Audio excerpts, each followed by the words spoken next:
on va vérifier.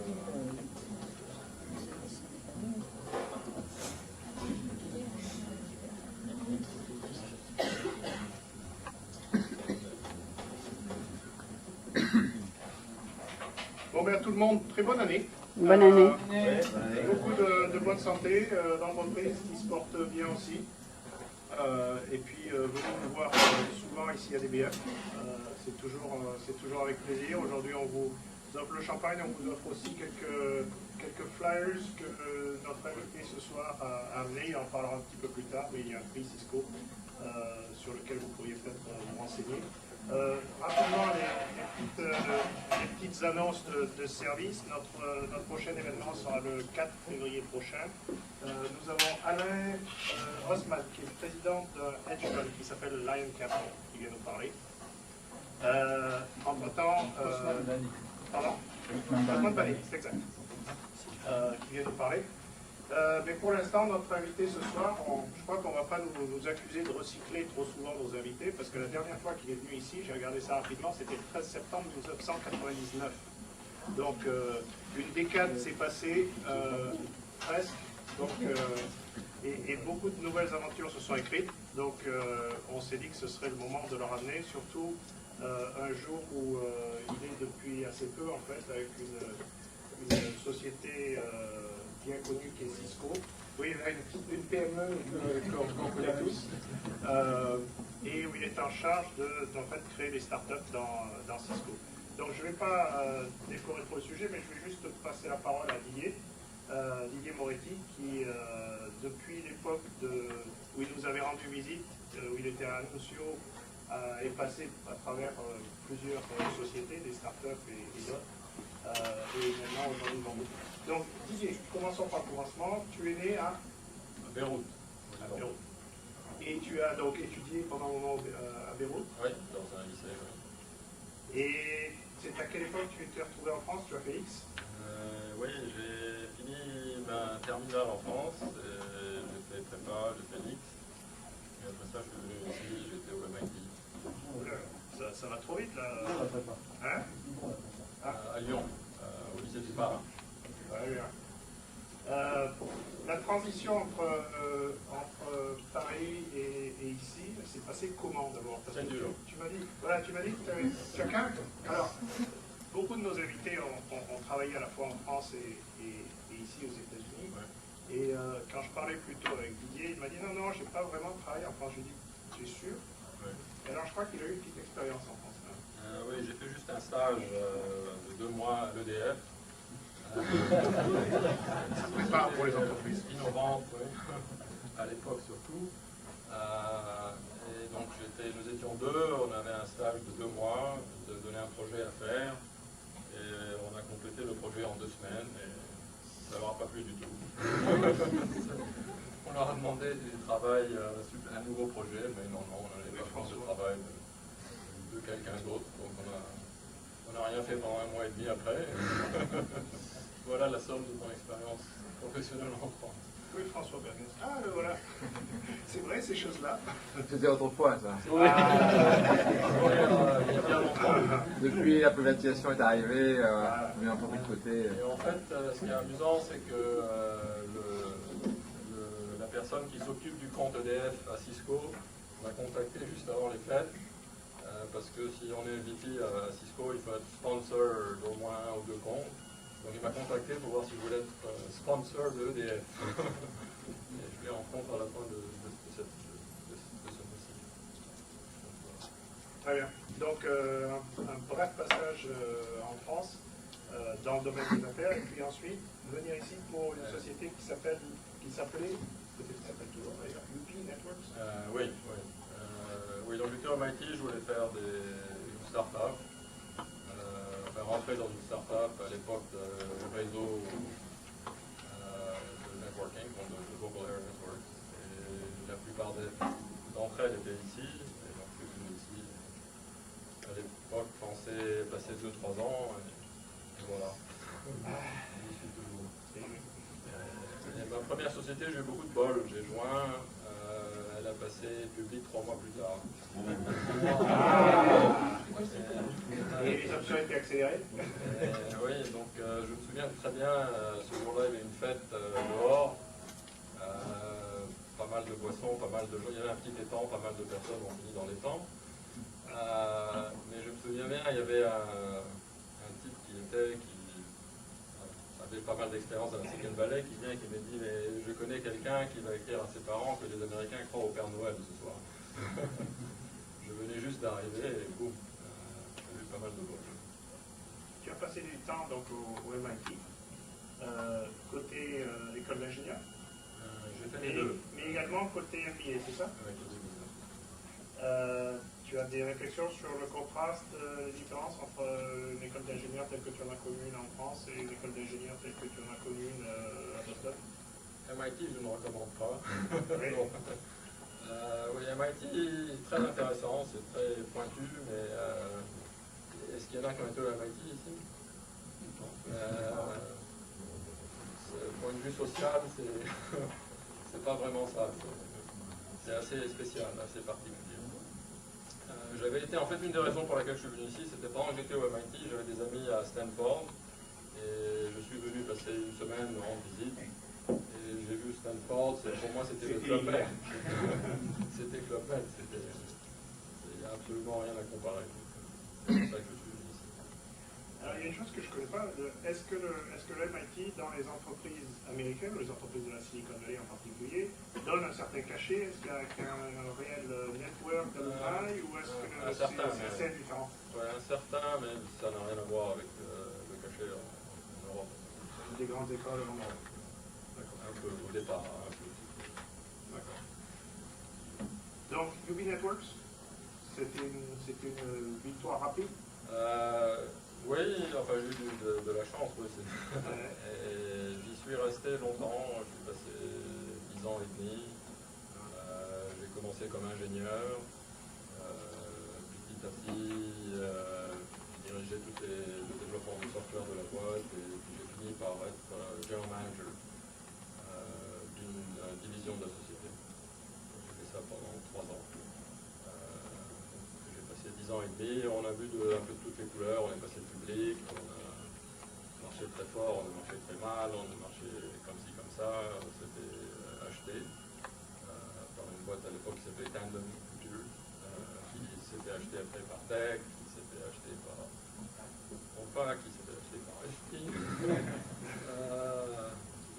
Ouais, donc j'ai vu un peu de tout pendant cette période-là. 10 ans et demi. D'accord. La prochaine boîte, c'était Cambio. Oui, après, c'était ma plus grosse bêtise. Comment s'est fait la transition? Quelle a été la motivation? J'avais fait 3 années comme general manager à UB. J'avais créé une nouvelle division, en fait. J'avais monté ça très bien. C'était l'affaire la plus profitable de la société. Il y avait eu un nouveau PDG. J'avais eu l'expérience de faire ça, de faire un turnaround. Et donc j'ai cherché après ça à diriger ma propre société.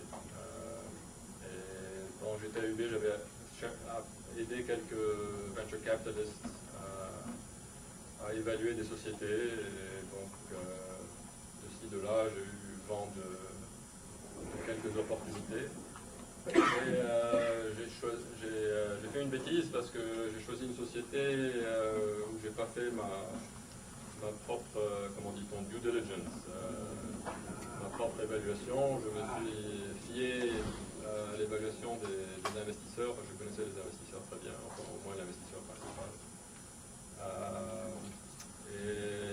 Mais c'était une affaire beaucoup plus compliquée qu'il ne s'agissait. C'était une affaire qui avait été achetée en fait par les VCs. Elle était en faillite. Et ils l'avaient achetée et la société n'avait pas de cash. Première bêtise de PDG de première fois, c'est de rentrer dans une boîte qui avait quelques problèmes et de ne pas avoir de cash. Je ne recommande pas. Et donc j'ai levé du cash et la société était dans le secteur de gestion de réseau. C'est un secteur très intéressant du point de vue technique et intellectuel, mais à l'époque très difficile de monter une affaire formidable. Donc j'ai essayé. Donc c'était quelle année? Ça c'était en 94, 95, 96. Donc et à l'époque tu avais levé de l'argent donc avec des... Oui, j'avais levé deux tours de table. D'accord. Et donc cette société, tu en as fait quoi? Cette société, en fait, j'ai quitté sur un différend avec les investisseurs. Je pensais que le business model n'allait pas marcher, donc j'avais suggéré de faire un restart. Et le board était divisé. À la fin, ils ont décidé de continuer sur leur plan actuel, et donc j'ai quitté. Et la société, 18 mois après, a été achetée par un petit reseller quelque part. Ça n'a pas très bien marché. Et après ça, j'ai parlé à l'un d'entre vous, j'ai fondé une société. Donc ça, c'était... Ça, c'est Annunzio. Oui, c'était une société qui s'appelait Annunzio, qui était dans le marketing et Internet. C'était 97. Donc au tout début de ces choses-là. Et ça, c'était une expérience super sympa. Fonder sa propre boîte, c'est tout à fait autre chose que de parachuter quelque part où on ne sait pas trop ce qu'il en est. Donc j'ai monté une boîte, j'ai dirigé pendant 5 ans, j'ai failli passer public. On a fait notre S1 au mars 2000.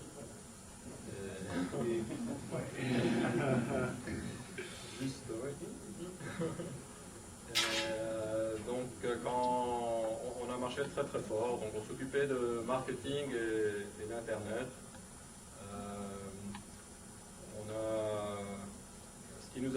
Ce qui a marché pour la boîte, c'est qu'on a pu décrocher à l'époque Netscape, qui était la société internet, très tôt, avant même qu'on ait un produit. On a fait un design win. On a gagné un gros contrat. Ils avaient des problèmes sérieux pour faire du email marketing. On a signé un très gros contrat avec eux et ça nous a complètement lancé. Et donc une fois qu'on est sorti sur le marché, après ça, on a eu eBay, on a eu Schwab, on a eu Dell Computers, on a marché très très très fort et très très très vite. Donc on a essayé de passer public, malheureusement c'était un peu tard. Et après ça, on est retourné sur le marché privé. Donc on a retiré notre S1. On était une des premières 4 sociétés à retirer notre S1 à l'époque. Et on est retourné sur les marchés privés. On a levé pas mal d'argent, ce qui commençait à être difficile. Et on a géré la boîte jusqu'à la fin, la vendre à PeopleSoft. J'ai vendu PeopleSoft, la société à PeopleSoft en début 2002.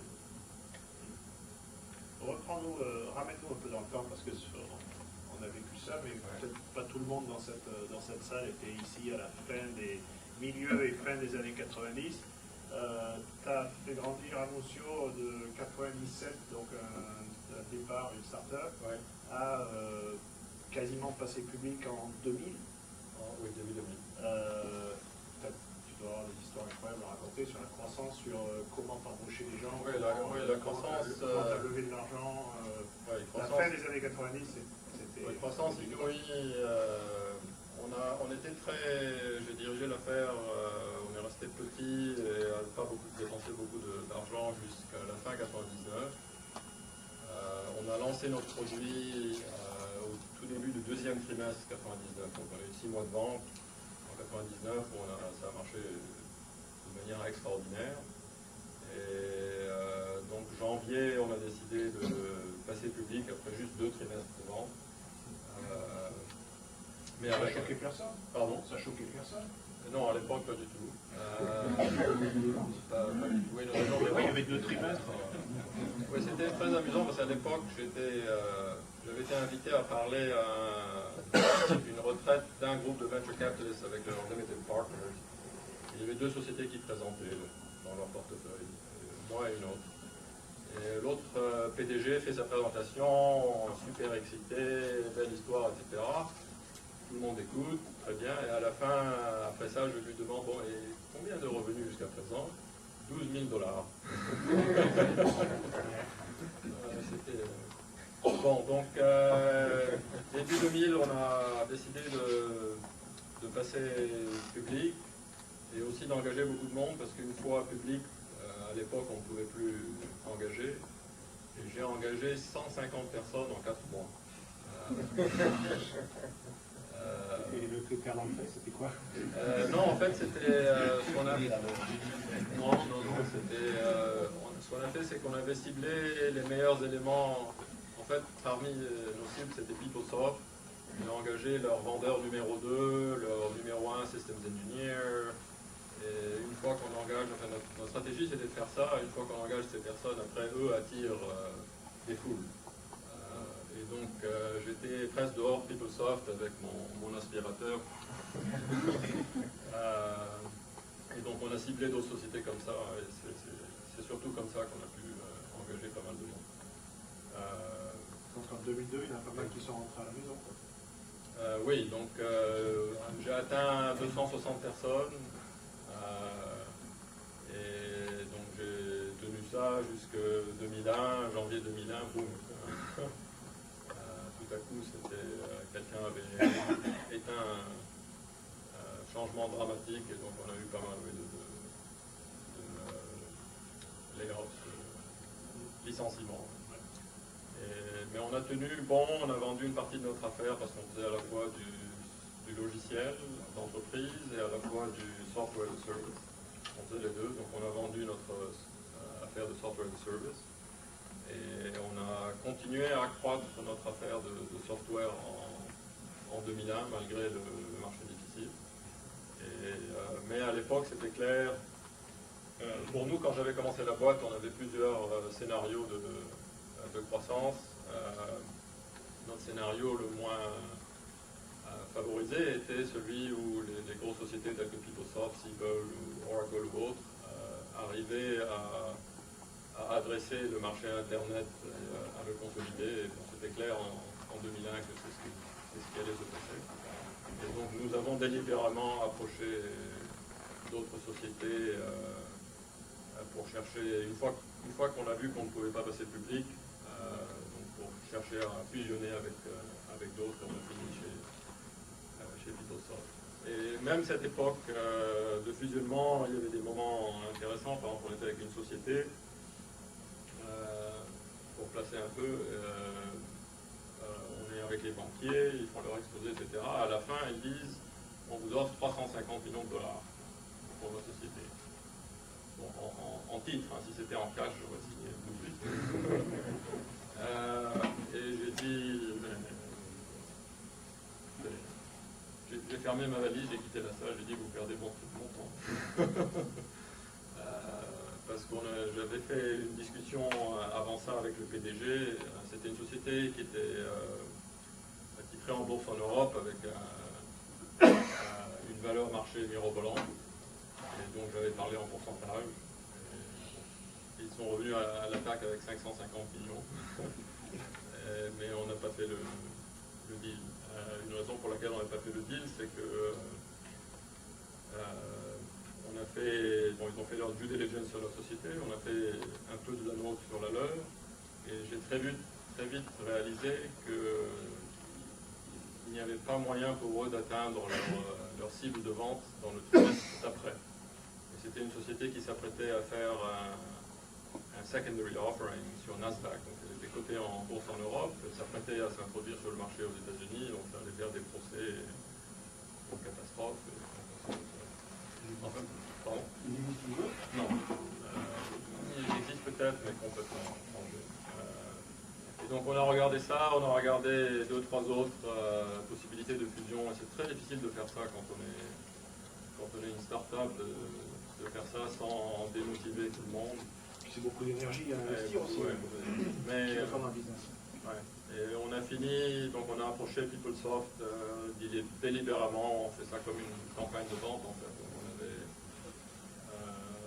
une présentation pour eux, qu'est-ce qui était l'intérêt de PeopleSoft, pourquoi ça marcherait, etc.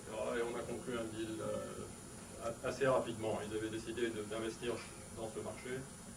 Ils avaient parlé à toutes les sociétés, petites, grandes, moyennes. plu, donc on a conclu un deal assez rapidement.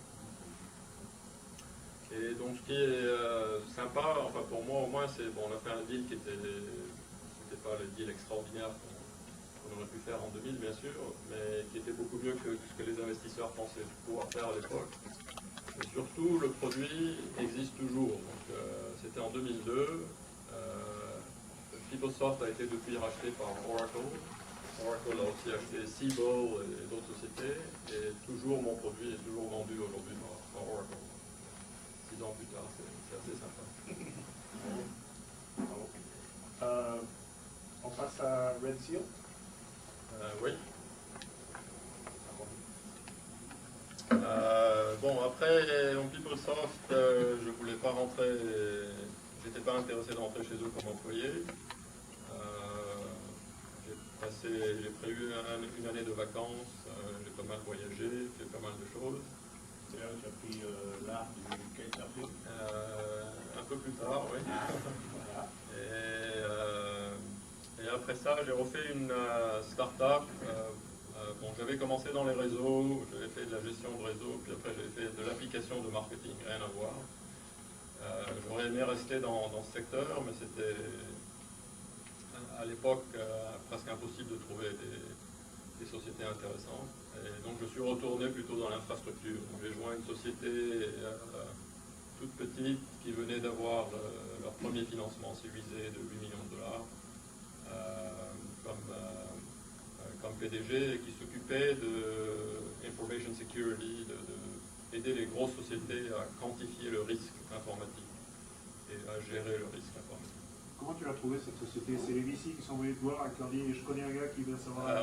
Non, je l'ai connu juste en parlant des connexions qui m'ont dit tiens, cette boîte-là a une idée vraiment très intéressante, tu devrais aller les voir. Et donc j'ai été voir, l'idée m'a beaucoup plu et donc je me suis embarqué là-dedans. Et j'y suis resté moins d'1 an et demi. Bon, il s'est avéré que les idées, ça a été beaucoup plus compliqué qu'on le croyait. Dans des petites sociétés comme ça, l'entente entre le PDG et les fondateurs est très importante. Et ça ne collait pas trop, les fondateurs et moi, on ne s'entendait pas trop.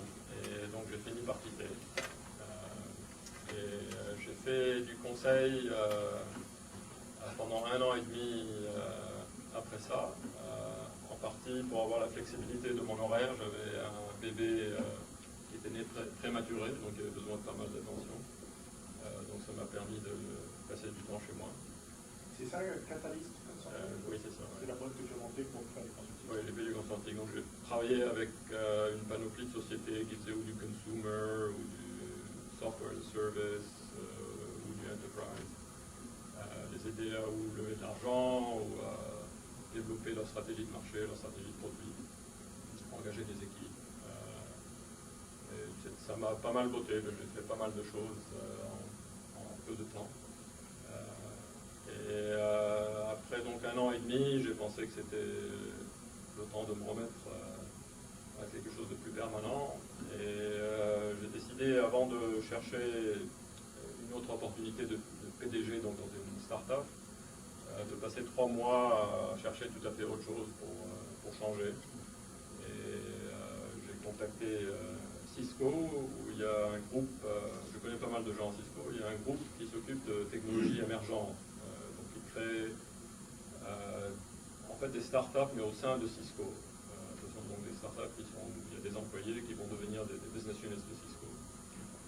Et ils m'ont proposé de les joindre comme general manager pour une de leurs nouvelles affaires, mais ils m'ont aussi parlé d'un poste d'aider à créer ces nouvelles sociétés, donc de choisir quel domaine Cisco peut investir, de développer des plans, d'engager des équipes, d'aider à monter ces startups, et c'est ce que j'ai fini par faire, parce que ça me semblait être un boulot très sympa. Donc tu fais de l'incubation chez Cisco? Donc je fais de l'incubation chez Cisco, c'est ce que je fais.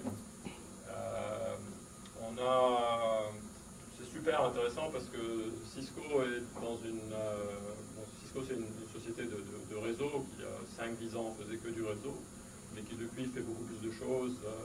Par exemple, il y a 2 ans, acheté Scientific Atlanta, qui fait des set-top box. Ils ont acheté cette année WebEx, qui fait le WebEx Conferencing. Donc ils se lancent dans les consommateurs, dans le software as a service, ils font des applications au-dessus du réseau. Et avec la convergence des technologies sur le réseau devient un point très important de convergence. Donc la société a plein d'opportunités de croissance. Parce qu'il y a tout un tas d'applications qui maintenant doivent s'intégrer au réseau. J'en profite pour saluer un des cofondateurs de DBF, Olivier Gard, fondateur de Winov, qui nous rejoint rarement et on en est très content. Merci. Ouais. Donc, tu vois, voilà au premier rang. Oui, donc voilà, on lance des nouvelles affaires. Ce qui est sympa, c'est qu'il y a d'énormes opportunités pour Cisco. Un critère pour lancer une nouvelle affaire, c'est qu'on doit pouvoir atteindre 1 milliard de chiffre d'affaires en 5 ou 7 ans après créer cette business unit. Donc ce qu'on peut faire avec les ressources de Cisco derrière. Donc on cherche des gros marchés où on peut en 5 ans ou plus devenir le numéro 1 ou le numéro 2 sur notre marché. On peut faire une parenthèse commerciale pour parler du petit flyer. Oui. Il y a un flyer au fond, si vous êtes intéressé à la fin. On a lancé juste à la fin octobre un concours qui s'appelle Cisco iPrize et qui permet à tout le monde de soumettre des idées de nouveaux business, de nouvelles affaires à Cisco. Et donc, c'est un concours, donc le gagnant, l'idée qu'il va gagner, il y a un prix cash qui est de 250 000 $, et Cisco s'engage à engager l'équipe qui fournit l'idée et à monter une nouvelle affaire, et donc d'investir 10 millions de dollars sur 3 ans pour lancer une nouvelle affaire. Et on a lancé ça. On a lancé ça à la fin octobre, on ne savait pas trop ce que ça allait donner. On a pour le moment 750 idées en 2 mois, 75 pays du monde, une participation, enfin beaucoup de commentaires des uns des autres. Enfin, c'est vraiment un site très très actif et très sympa. Et donc on est très occupé à constamment revoir ses idées, etc. Et un peu, si vous avez vu Apprentice ou American Idol, ça va être un peu la même chose, parce qu'on va choisir les semi-finalistes. On pense, je ne sais pas, peut-être entre 20 et 40 idées.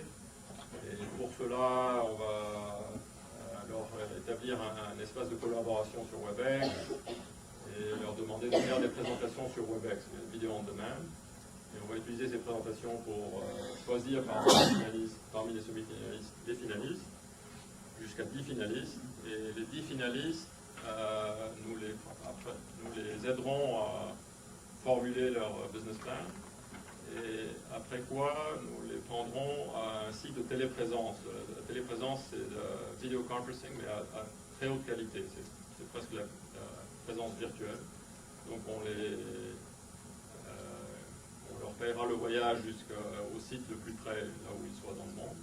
Et ils feront des présentations live, donc à une équipe de Cisco. Et donc on décidera sur un finaliste, sans doute vers le 15 avril, jour de taxe. Donc ça, c'est très sympa. C'est en fait, c'est une partie importante de comment l'innovation change de manière importante dans l'industrie. C'est-à-dire qu'il y a 10-15 ans, beaucoup d'innovations venaient des labos de recherche et développement. Et aujourd'hui, ce n'est plus le cas du tout. C'est moins de 10% des innovations. La plupart viennent vraiment des interfaces avec clients, avec partenaires, avec employés. Et donc, il faut utiliser des technologies pour glaner ces idées à la fois internes et en externe, donc comme iPrize, et de les passer à travers d'un filtre, d'identifier les idées qui promettent et de les développer. Donc on avait lancé un tel site et un tel mécanisme interne à Cisco il y a peut-être 1 an. Et donc celui-là, c'est le premier qui est tourné vers l'extérieur. Et donc on va continuer dans ce sens-là. Il y a un très bon bouquin, je suis sûr que beaucoup d'entre vous l'ont lu, ceux qui ne l'ont pas, c'est un très très bon bouquin, qui s'appelle Wisdom of Crowds, la sagesse des foules, qui parle de ça, que si vous prenez un groupe qui est suffisamment divers, suffisamment large, suffisamment indépendant, et que vous prenez par exemple leur opinion sur quelque chose ou leur recommandation, et que vous faites la moyenne est bien souvent supérieure à ce que vous pouvez obtenir d'experts ou bien d'une personne seule qui étudie le problème. Il y a beaucoup de cas là-dessus, et donc on utilise ça à la fois pour glaner des idées et aussi, une fois qu'on a des idées, pour engager les gens à nous aider à évaluer les idées. On fait beaucoup ça. Donc, voilà un peu ce qu'on fait. C'est Cisco, c'est une société très agressive. On cherche à monter une nouvelle affaire par trimestre. Et donc pour le moment on tient ça. On a monté 9 affaires. On en a 4 sur le marché et 5 qui sont en incubation. Et donc on continue à monter ça. Pour les entrepreneurs, c'est très intéressant de pouvoir venir, l'appel, c'est de pouvoir venir lancer une affaire au sein de Cisco, c'est que l'entrepreneur n'a pas besoin de se soucier de lever des fonds, de survie, et 2, surtout, c'est que notre intérêt, c'est de lancer des affaires qui vont prendre de grande envergure très rapidement. Alors, je sais, moi j'ai dirigé des startups avant, faire une affaire d'1 milliard $, on en rêve, et c'est tout. Tandis que là, c'est tout à fait faisable si le produit tourne bien. Et un bon fit pour Cisco. Donc on cherche à investir sur des marchés adjacents, bien sûr, parce que sinon pourquoi Cisco. Donc, mais on peut faire de tout. Donc je fais du consommateur, je fais du software as a service, du SMB, donc des PME, des grosses sociétés, enfin des produits qui ciblent tous ces marchés. On fait vraiment un peu de tout. Donc tu suis beaucoup de sociétés en ce moment qui sont des startups en fait. Toi-même qui as commencé des sociétés. Quel est le domaine général de management dans lequel on te pose le plus de questions ou dans lequel tu donnes le plus souvent le même conseil? Est-ce qu'il y a un domaine particulier qui appelle toujours des commentaires ou est-ce que les entrepreneurs se tournent toujours vers toi pour le même type de questions? Et quels sont en fait les conseils que tu donnes? Du même type de questions. Il y a un truc qui a marché très très fort pour moi dans mes startups, et donc j'aide ces temps les sociétés à Cisco, les startups à Cisco de faire ça. C'est la période avant de développer le produit, c'est de définir le produit, en fait de vendre le produit avant de le développer. Et je ne dis pas vendre avec des contrats, mais vendre, c'est-à-dire aller rencontrer les clients, leur proposer le produit, bien que ce soit juste un concept, et faire comme une vente, c'est-à-dire pour vraiment comprendre qui sont les acheteurs, à qui ils doivent affaire, comment ils vont le justifier, combien ils sont prêts à payer, quelle est la concurrence, quelles sont les fonctionnalités du produit qui sont importantes, etc., avant de développer vraiment le produit et de faire des prototypes très très très très rapides. Prototypes, pas de vrais produits bien sûr, mais juste démontrer la fonctionnalité. C'est un truc qui a marché super fort. Pour moi, par exemple, à Annunzio, nous n'étions pas les premiers sur notre marché, mais nous étions les premiers à vraiment bien cibler. On avait vraiment bien compris où étaient les problèmes. Et donc, on avait développé un produit qui était super bien ciblé. Et donc, quand on a lancé ça, souvent dans les startups, parfois la version 1.0 n'est pas tout à fait ce qu'il faut, ou le produit est ce qu'il faut, mais les vendeurs ne savent pas encore comment le vendre.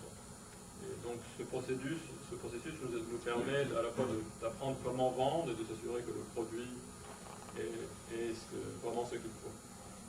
Et donc ça a marché très très fort. Pour moi, c'est aussi un processus qui permet, dans des startups, on monte des équipes où les gens souvent n'ont pas eu l'occasion de travailler ensemble auparavant, ont des perspectives très différentes sur le produit, le marché, etc. Et donc par ce processus, ça permet à tout le monde de comparer un peu et comme résultat d'obtenir une vision commune de ce que c'est et de permettre comme ça d'ancrer la société, ce qui est très très très important. Donc ce genre de choses, c'est très important et donc on met ça en place aussi pour maintenant. Qu'est-ce que tu recherches en premier dans quelqu'un que tu embauches? Est-ce que tu as une telle question favorite, par exemple? Est-ce que tu as un trait particulier que tu recherches? Est-ce que tu as une façon de mener tes interviews particulière? Je dirais, pour moi c'est simple, c'est smart, hungry, humble. Des gens passionnés, enfin très intelligents mais passionnés, hungry du point de vue passion, qui veulent faire quelque chose, et humble, c'est, pour moi dans une start-up, l'arrogance c'est un péché cardinal, on ne peut pas, ça ne marche pas. Donc il faut des gens avec la confiance, la confiance bien sûr, mais pas l'arrogance. Il faut être humble, il faut écouter le client, il faut savoir écouter, découvrir, changer, faire ce qu'il faut. Ma question préférée que je pose dans les interviews, qui est toujours les gens, je dis si quelqu'un, je vais voir si j'arrive ça à faire en français, si du point de vue professionnel, quelle est la plus grande misconception que les autres ont à votre sujet? Fausse idée. Fausse idée. Ça c'est une question très intéressante. Et ça permet, en fait, ça parle souvent de côtés qui peuvent être des points faibles ou qui sont perçus comme points faibles. C'est une meilleure manière de les aborder que de demander quels sont vos points faibles là où ils sont préparés, disons, ceci, cela. Alors, il y a un autre aspect de ta vie qui est revenu souvent, c'est de lever de l'argent pour les entreprises. Parce que tu as 3 idées maîtresses sur ce qui obtiendra le meilleur résultat pour un entrepreneur qui va lever de l'argent.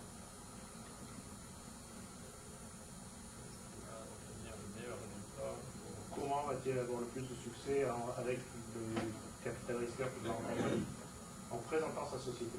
Qu'est-ce que c'est qu'il peut faire? C'est surtout les contacts. Dans cette industrie, c'est surtout les contacts.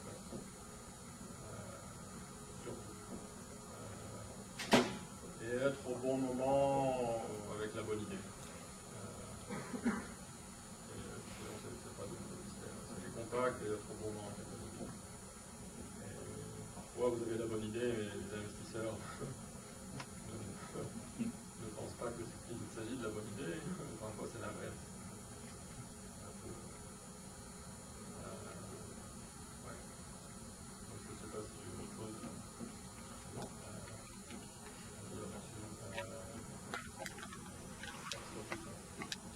Par exemple, à Nuncio, pour vous donner une idée, c'était pas ma première société.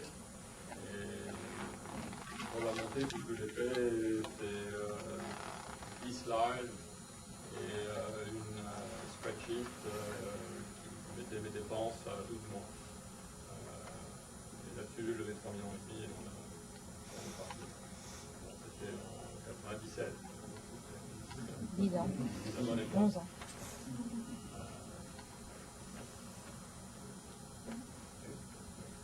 Je vais peut-être passer des questions à l'assistance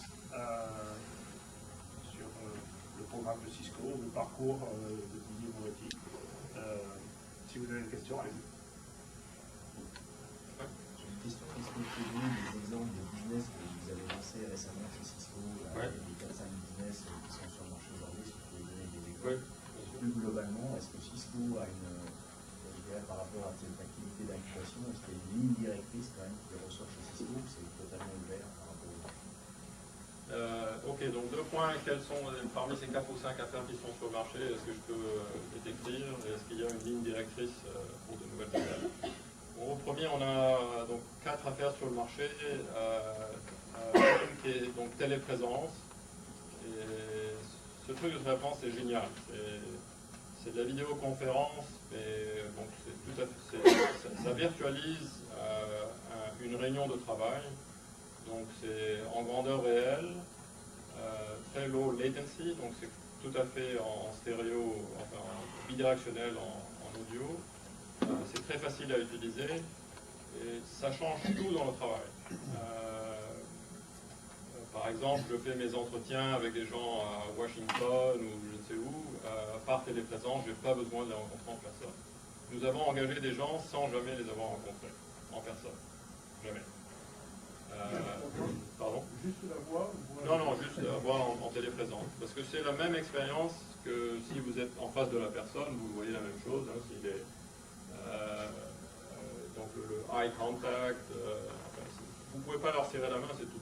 C'est la seule différence. Pour vous donner une idée, mon patron, donc il y a un senior VP à Cisco, sa secrétaire à un moment a voulu changer de cadre et donc s'est déplacé au Texas et il l'a gardé.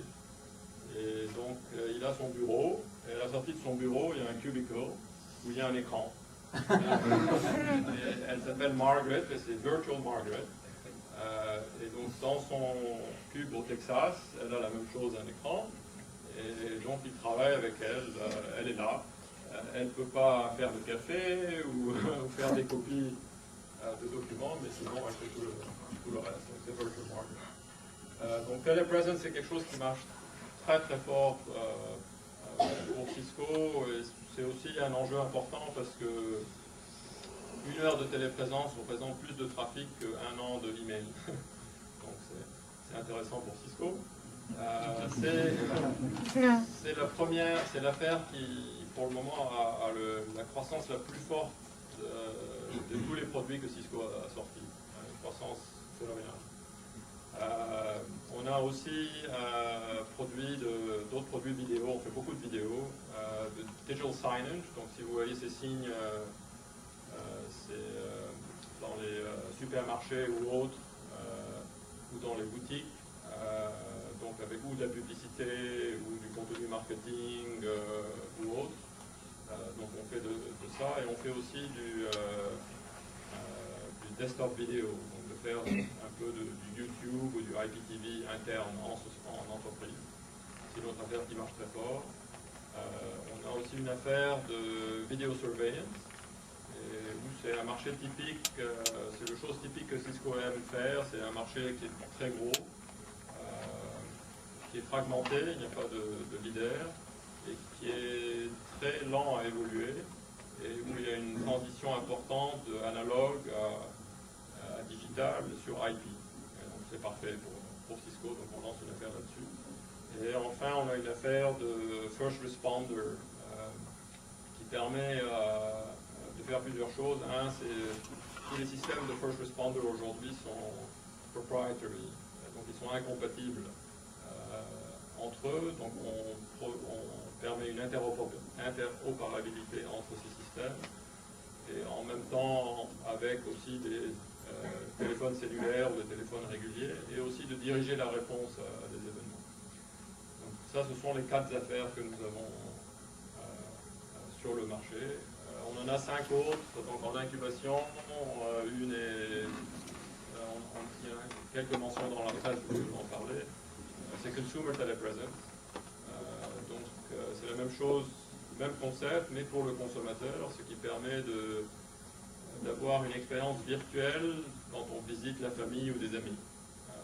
Donc de pouvoir visiter la famille ou des amis sur un grand écran et d'avoir une expérience tout à fait réelle, qui permet donc, je suis la cible parfaite, j'ai un enfant de 3 ans, les grands-parents des 2 côtés sont loin, si le produit était là demain, je l'achèterais, parce qu'il permettrait aux grands-parents donc, de voir notre fille dans ce cas-là. Et donc ça c'est une affaire. On a d'autres qui sont aussi de la convergence. Donc cette affaire de vidéo, d'analogue et de vidéo surveillance qui convergent avec le IP. Il y a pas mal d'opportunités de ce genre. On en fait plusieurs. On fait aussi beaucoup d'autres affaires de vidéo. La vidéo c'est super important pour nous. Des idées maîtresses. Ce qui est marrant, c'est que cette année, Cisco a 20 initiatives. L'année passée, ils avaient 3 à 5 objectifs. Cette année, ils en ont 20. Je serais incapable de les répéter tous ici. Et donc, on a tellement de choses un peu dans tous les domaines. Et si vous pensez, avec WebEx, on a maintenant une plateforme de software as a service. On fait des produits consommateurs. On est d'ailleurs à CES cette semaine, on lance de nouveaux produits. Beaucoup de choses. Donc il n'y a pas, ce qui m'a attiré en fait dans ce job, c'est que on peut vraiment faire un peu de tout, que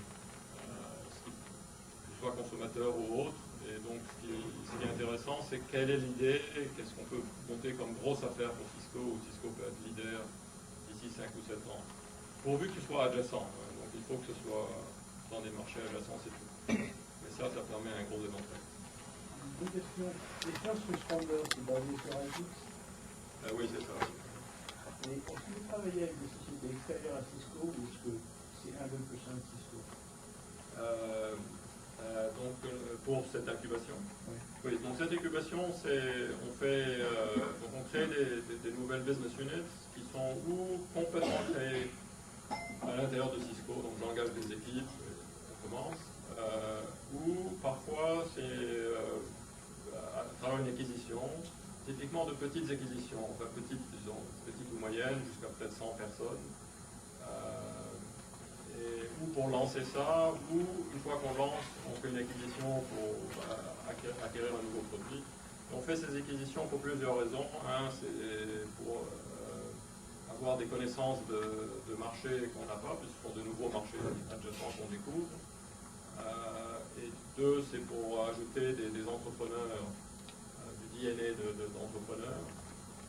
Et trois, c'est pour accélérer la pénétration du marché. Donc, on fait aussi pas mal d'acquisitions. Je dirais sur les 4 BUs qu'on a maintenant, deux ont été formés, une exclusivement avec des acquisitions, plusieurs acquisitions, et un produit principal a été à travers une acquisition. On fait aussi pas mal d'acquisitions. Est-ce que vous avez un fonds d'investissement dédié ou est-ce que c'est au coup par coup, vous avez négocié des budgets d'investissement? Non, on a chaque année par année, on a des budgets d'investissement. On a un secteur séparé qui s'occupe d'investissement et de M&A. C'est une équipe séparée de business development, corporate business development. Pour notre incubation, on a un budget qui monte chaque année et qui est un budget important. Cisco investit, le budget de R&D de Cisco est de 4,5 milliards de dollars. Et donc investir 100, 200, 300 millions. Donc ça veut dire qu'à côté, il y a une équipe de corporate venture et de M&A complètement séparée. Oui, complètement séparée. Et donc nous, par exemple, quand on fait une acquisition, on utilise les services de ce groupe, qu'eux font la due diligence, les négociations, etc. Ils font la même chose pour les autres BU.